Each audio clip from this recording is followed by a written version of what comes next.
улыбки хмурый день светлее, от улыбки в небе радуга проснется. Как никогда в этот день будет актуальной данная фраза из всем известной нам песни.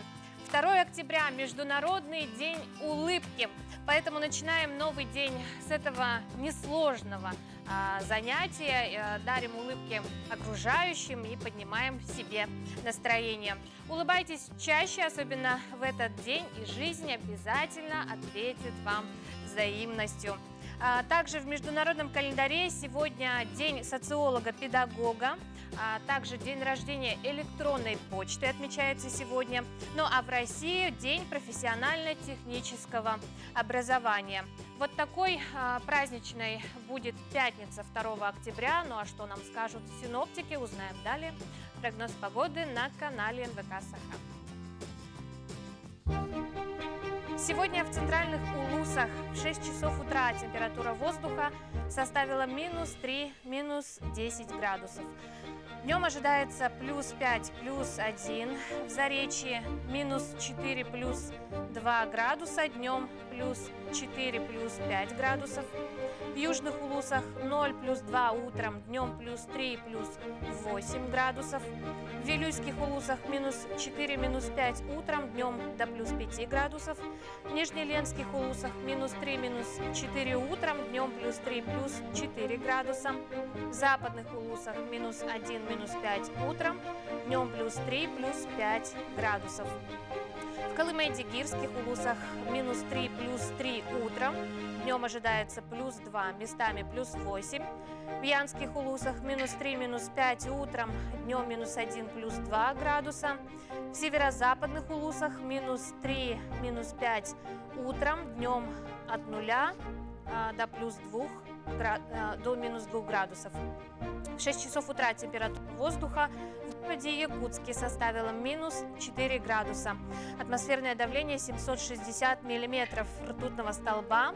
Ветер северо-западный 6-11 метров в секунду. Днем ожидается +4, +6 градусов. 26 сентября прошел 2-й городской слет добровольцев в сфере трезвого, здорового образа жизни. «Живи трезво, делай добро». В этом году он прошел в непривычном онлайн-формате, но все же объединил 200 участников, школьников и педагогов разных школ Якутска. Для ребят выступили спикеры из разных регионов страны: Башкирия, Челябинская область, Санкт-Петербург и Москва. Все без надоевших молодежи запугиваний о вреде психоактивных веществ.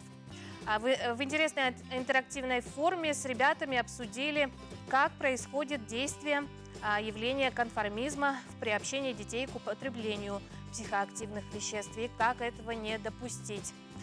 Так, перед ребятами выступил клинический психолог Олег Моисеев с помощью техники «Живая метафора», спикер Дамир Нигматянов, работающий с топ-менеджерами и коллективами таких компаний, как «Газпромнефть», «Роснефть» и прочее.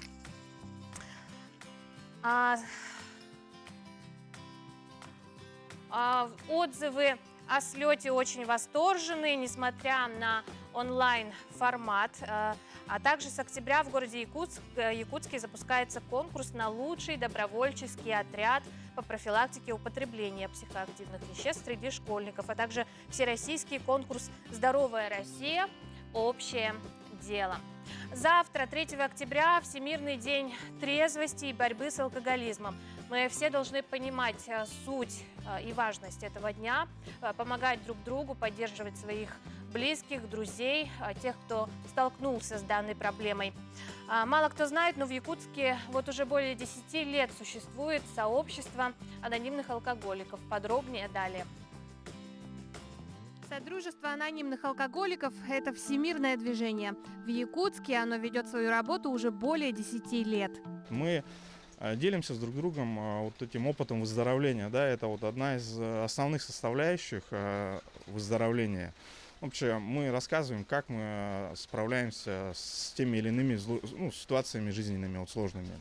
Есть такой момент в том, что так скажем, зависимый алкоголик поймет другого зависимого алкоголика. То, о чем мы не можем говорить, да, там, например, с своими близкими людьми. Потому что человек, у которого нет проблем, да, вот, зависимости, алкоголизма, он, ну, не поймет, да, там, о наших внутренних переживаниях, почему мы ведем себя так или иначе, да.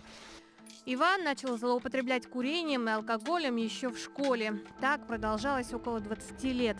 За это время он несколько раз оказывался между жизнью и смертью. Осознавая, что сам с этой проблемой справиться не сможет, он обратился в сообщество. Сегодня Иван уже более 4 лет ведет трезвый образ жизни. Я научился проводить праздники без алкоголя, да, там, веселиться со своими детьми, да, там, 1 января там, ездить на горках, кататься. Ну, то есть, знаете, вот, получать кайф от трезвой жизни. Вот я из этого выбрался, я это получил бесплатно, причем анонимно, вот, и я это сейчас передаю другим, вот эту свою трезвость. Алкоголизм – это болезнь. И если в семье болен один, страдают его близкие и все окружающие. Отношения с самыми родными, детьми. Алкоголь разрушил и у Сары. На протяжении 38 лет бутылка разрушала и душевное состояние женщины. Я просто не видела выхода из этого. Сама я бросить не могла пить, потому что не то, что там силы воли нету. Я не видела просто смысла жить дальше. Как бы дети выросли, да, внуки как бы сами там, да, но живут там, дети их воспитывают. Я как бы свободна. И я не одинока, да, я вдова, и поэтому я как-то смысла жизни не видела. Самое тяжелое для меня было мое душевное состояние, потому что мне было стыдно, мне было очень тяжело с этим. Опять вести двойную жизнь, на людях одно, наедине там другая. И поэтому вот это вот мы алкоголики, мы же носим 1000 масок. И вот эта вот лживость, вот это, она очень-очень разъедает душу. А я не понимала, как жить в трезвости, потому что, ну, я не знала, как быть трезвой в жизни. Я боялась проблем, я постоянно от них убегала. В работе групп используется программа «12 шагов АА». Сама программа полностью изложена в книге «Анонимные алкоголики», написанной в 1938-1939 годах участниками групп для других участников и тиражируемой в традиционно синей обложке. А единственное условие для членства – желание бросить пить. И хочется, чтобы люди, которые посмотрят этот эфир, да, там, ну, задали себе вопрос, да, и честно на него ответили, есть ли у меня проблемы, да, с этим с алкоголем. Скажу, чтобы люди не боялись, да, там, как предпринимали новые шаги и верили в то, что, ну, есть эта помощь. Вот. Главное это обратиться. Работаю, у меня все проблемы разрешились, с детьми у меня налажен контакт, что я очень довольна.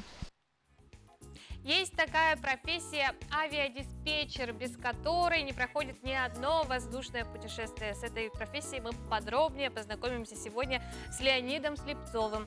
Он у нас в гостях. Это диспетчер, осуществляющий непосредственное управление воздушным движением. Вот так и называется ваша должность, да? Интересно.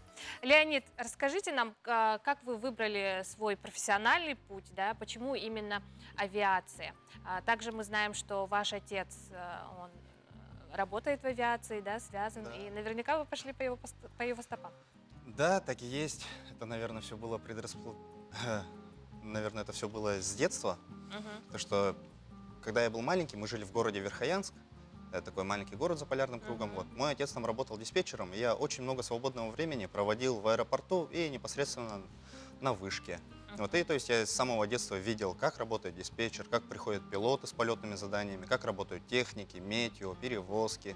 Вот, и это все оттуда маленькими шажками все пошло. Кроме одного момента, когда я был подростком и говорил, что авиация это не мое. Но, слава богу, мама меня уговорила, поставила обратно на рельсы, да, как говорится, и сказала: давай попробуешь поступить в Красноярский авиатехнический колледж. Но я послушался, поступил, и вот я с удивлением заметил, что спецпредметы даются мне очень легко, такие как аэронавигация, летно-технические характеристики. Вот. А потом, когда у нас начались практические занятия на тренажерах, которые имитируют полностью воздушную обстановку, как настоящий пульт, вот, тогда я уже понял, что да, я в своей стезе. Вот мы как раз видим фотографии, да? А не хотелось стать там летчиком, как-то, не знаю, летать? Почему именно авиадиспетчером? Вы знаете, нет, как-то особо не хотелось никогда пилотом быть. Может, потому что я такой более привязанный к семье, к дому. Вот. Иногда возникает такое чувство, что да, вот хорошо бы сейчас там, Мгм. взять полетное задание, да, и улететь. Но нет, вот, Мгм. никогда такого особо не возникало Мгм. желания. Но в чем заключается главная задача авиадиспетчера? Главная задача авиадиспетчера – это обеспечение безопасности, в первую очередь, воздушного движения, чтобы все самолеты расходились на правильных интервалах между собой, чтобы не сходились в одну точку, да, как Мгм. говорится. Вот. Также мы выдаем огромный массив информации для самолетов, такие как а, о погоде, там, о работе технических каких-то средств и о взаимном местоположении воздушных судов, потому что воздушные суда не могут лететь и друг другу говорить: я здесь лечу, я здесь лечу. Для этого как бы мы и существуем. Мгм. Мгм. Вот. А какие-то трудности случаются и приятные моменты? Трудности, ну, с как таковыми трудностями я не встречался в своей практике, но разве что когда вот самый первый день, когда я пришел на стажировку, и я, ну, может, это все упиралось в опыт, да, недостаток опыта. Хорошо помните первый день? Да, замечательно помню. Вот. Было сложно, там надо было учитывать, кто сколько запускается, кто Мгм. сколько рулит по площади маневрирования. Вот это, ну, сначала, да, это было сложно, сейчас это все происходит как-то на автомате, может быть. Мгм. Вот. Но единственная сложность у нас, как бы, ни для кого не секрет, то, что это, конечно, погода. Мгм. То, что летом у нас дым, зимой Главная у такая нас... проблема, да? Да, Погодные зимой условия. у нас Мгм. туман, Метеоусловия. там видимость бывает и 50 метров, и ниже, и что для посадок воздушных судов никак не подходит. Мгм. Вот. Ага, а как начинается ваш рабочий день? Во сколько он начинается? С чего? Ну, наша работа поделена на смены. Есть утренняя смена, дневная и ночная. Мгм. Вот если мы говорим о утренней смене, то я приезжаю где-то в 7:40, в 7:45 Мгм. на работу, прохожу предсменный медицинский контроль. Там у нас а, меряют пульс, так, визуально нас осматривают, ну, чтобы выспался, там, не был там какой-то хмурый, там, Мгм. хорошо отдохнувший, свежий, в семье все хорошо, чтобы было, давление меряют. Вот. Психологический настрой тоже очень Да, важен. да, да, конечно. Мгм. Вот. Потом мы проходим на инструктаж. На инструктаже нам уже рассказывают метеоинформацию, информацию о работе технических средств, также рассказывают погоду по аэродромам, которые могут быть выбраны запасными. Вот. Ну, в общем, весь массив информации, который нам необходим Мгм. в течение рабочей смены, все его нам рассказывают, объясняют, сколько будет полетов, иногда говорят, какие будут полеты, есть ли подконтрольные, литерные. Это такие полеты, в которых участвует глава государства, либо глава нашей Мгм. республики. Вот Мгм. они как бы на особом контроле у нас считаются. Мгм. Ну, это, наверное, действительно очень сложно, да? За сколькими самолетами одновременно можно вот, а, возможно, да, не знаю, следить, наблюдать. Кто-то должен сесть, кто-то взлететь, и все это параллельно. Ну да, нам надо усваивать много информации, надо успевать следить за всеми, э, не забывать выдать информацию, и тут же дать команду на отворот, на снижение, на Мгм, набор мгм. высоты. Если надо, то мы даже задаем конкретные значения скоростей, чтобы один самолет не догонял другой. Да, ну, как я говорил уже, это трудности уже не представляет, как бы, ну, уже все происходит так. Мгм. Ну, никогда не жалели о выборе своей профессии? Нет, Ни никогда. разу? Да, у меня даже, знаете, бывает, вот когда в отпуск ухожу, где-то недели через 2 я уже начинаю думать, когда же уже обратно на работу-то?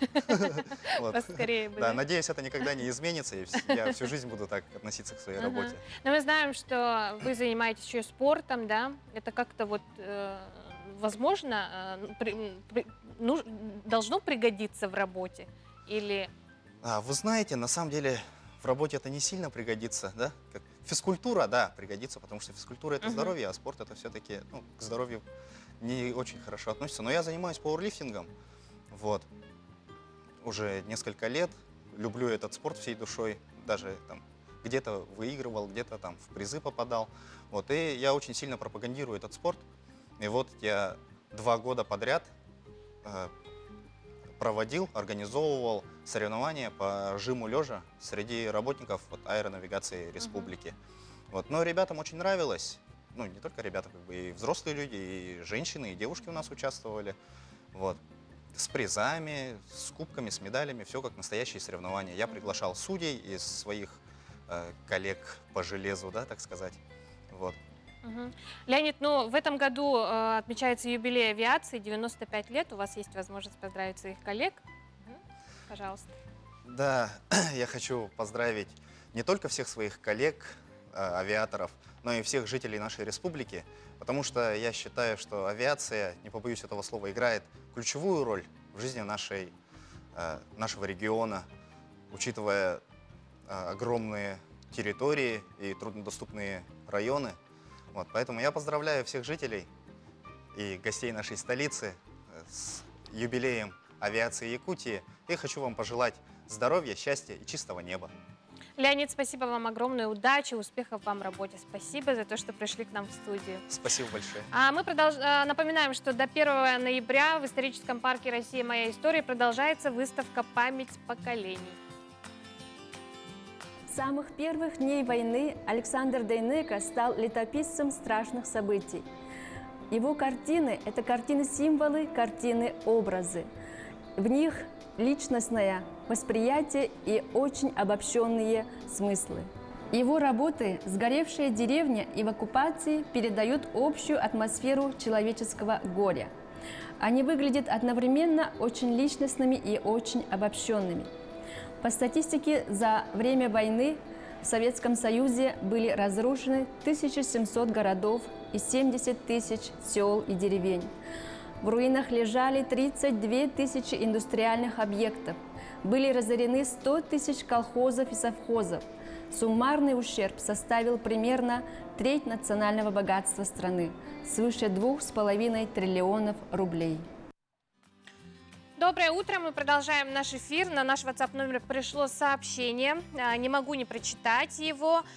Доброе утро проживающих в селе Соскылах сестренку Августину Васильевну, племянниц Радмилу Ариановну, Надежду Илларионовну с предстоящим праздником Днем Учителя поздравляют. Хотим пожелать много счастья, здоровья, пусть с уважением, теплом и любовью всегда к вам относятся ученики, будут любые задачи легки. Казаковы из города Якутска. Мы присоединяемся к поздравлениям. Ну а если вы любите произведения Сергея Есенина и хотели бы поделиться любимыми стихами с другими ценителями его творчества, то следующая информация будет для вас очень интересна. 3 октября приглашаются желающие к участию в проекте «Есенинские чтения». И с нами сейчас по скайпу на прямой связи Анисия Данилова, менеджер студии по развитию коммуникативных навыков «Волкуду». Анисия также является организатором данного конкурса. Анисия, доброе утро. Доброе утро, Катя. Анисия, Дорогие... Анисия, расскажите нам, что за проект, впервые ли он проводится и на кому он будет интересен в первую очередь? Студия по развитию коммуникативных навыков «Волкуду» совместно с Национальной библиотекой проходит в рамках Всероссийской Есенинской недели День громких чтений на стихи Есенина «Есенинские чтения». На нашем мероприятии примут участие любители творчества Есенина. Возраст у нас участников разный. Например, самому младшему участнику 9 лет, а также есть онлайн-участники. Пользуясь случаем, мы хотим поблагодарить администрацию и сотрудников Национальной библиотеки за очередную поддержку в реализации проекта. Наш первый совместный проект, конкурс чтецов под названием «Фестиваль одного стиха», состоялся в мае в честь 75-летия празднования Великой Победы. И мы надеемся, что этот проект также пройдет успешно. Это у нас уже второй проект. Так, дорогие зрители, любители поэзии, мы приглашаем вас принять активное участие в качестве чтецов или зрителя, но строго по записи, так как места ограничены в связи с ограничительными мерами по распространению коронавируса. А для тех, кто на самоизоляции, вы можете посмотреть прямую трансляцию мероприятия на страницах Instagram, Волкуду и Национальной библиотеки. Просим присоединиться 3 октября в 11 часов. А телефон для записи можете записать сейчас 8 924 661 16 73. Это наш руководитель студии Андрей Адамов. Но уже кто-то успел записаться? Есть желающие? Да, уже успели записаться. У нас более 14 чтецов на сегодняшний день. Мгм. А вообще у нас чтецов, вот любителей стихов становится больше в городе, в Да, республике? конечно, да, становится больше, потому что в первом проекте было более 10 чтецов, а сейчас уже вот, более 14. Но вот эта самоизоляция, да, и вот эта пандемия очень мешает вот таким мероприятиям. Мгм. Но мы знаем, что есенинские чтения будут проходить также в онлайн-формате, да? Где именно конкретно? Так, у нас мероприятие произойдет, это сквер 57, это за Национальной библиотекой. Так, и сразу же те, которые видеозаписи отправляют чтецы, и мы это все будем выкладывать на страницах Инстаграма Волкуду. То есть нужно заранее, да, записать себя и отправить, да? Да, можете заранее записать или можете в день записать, да, Мгм. ну, как у вас получается, потому что после мероприятия мы уже все материалы выложим на страницах Инстаграма Мгм. Волкуду. Ага. А как будут оцениваться работы, кем они будут оцениваться и будут ли вознаграждения какие-то? Ну, это у нас просто громкие чтения, люди, чтецы, они будут... это не конкурс, во-первых. Во-вторых, тут просто мы выдадим сертификаты, ага, потому что... так, ну, это как правильно сказать? Ну, это громкие чтения просто, да, это люди выражают свою эмоции, они активно слушают это, да, поэтому у нас мы решили в этот раз не делать как конкурс, да, а чисто просто Для себя, вот для в рамках. души, для удовольствия, правильно, да? Мгм. Да. Анисия, спасибо вам огромное. Приглашаем всех присоединиться к участию. Отличной вам работы, Анисия, спасибо еще раз. Далее наш эфир продолжат коллеги из якутского блока. И успеваю зачитать последнее сообщение. Поздравляют Лену Вячеславовну с Днем Учителя. Всех благ, Люция Петровна из города Покровск. Ну а этом я с вами прощаюсь и увидимся в понедельник.